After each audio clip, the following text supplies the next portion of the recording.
કેમ છો મિત્રો? આશા છે કે તમે બધા મજામાં હશો.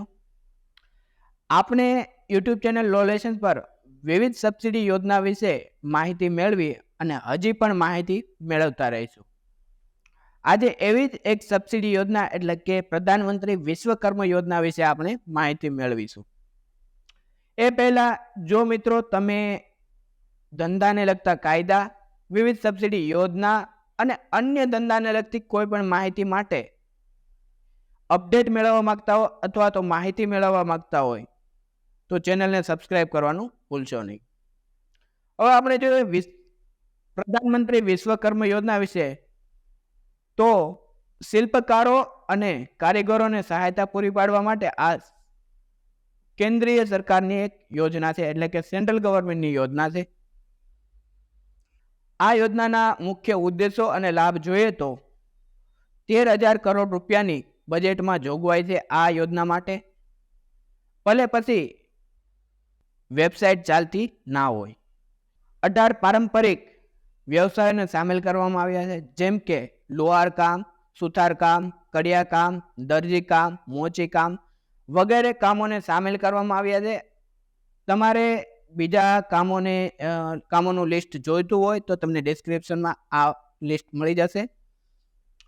આ યોજના હેઠળ શિલ્પકારોને અને કારીગરોને સર્ટિફિકેટ અને આઈડી કાર્ડ આપવામાં આવશે, જેથી તેઓને માન્યતા મળી રહે. સબસિડીનો લાભ જોઈએ આ યોજના હેઠળ તો પહેલા તબક્કામાં 1 લાખની લોન આપવામાં આવશે, જે 18 માસમાં ભરપાઈ કરવાની રહેશે. અને બીજા તબક્કામાં 2 લાખની લોન પ્રોવાઈડ કરવામાં આવશે, જે 30 માસમાં ભરવાની રહેશે.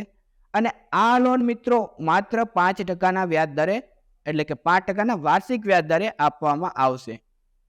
એડિશનલી એટલે કે વધારામાં આ યોજના હેઠળ 40 કલાકની તાલીમ આપવામાં આવશે, જે 5 થી 7 દિવસની રહેશે. અને જો કોઈ એડવાન્સ ટ્રેનિંગ લેવા માંગતા હોય તો એમના માટે 15 દિવસની ટ્રેનિંગ છે, જે 120 કલાકની રહેશે.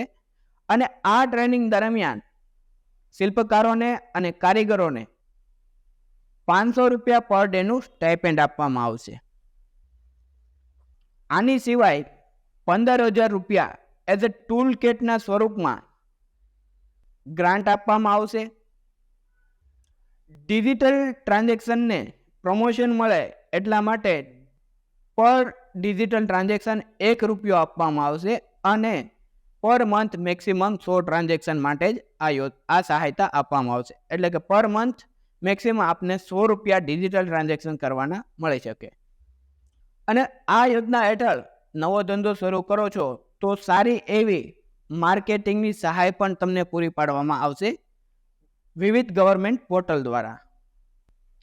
હવે વાત કરીએ જરૂરી ડોક્યુમેન્ટની.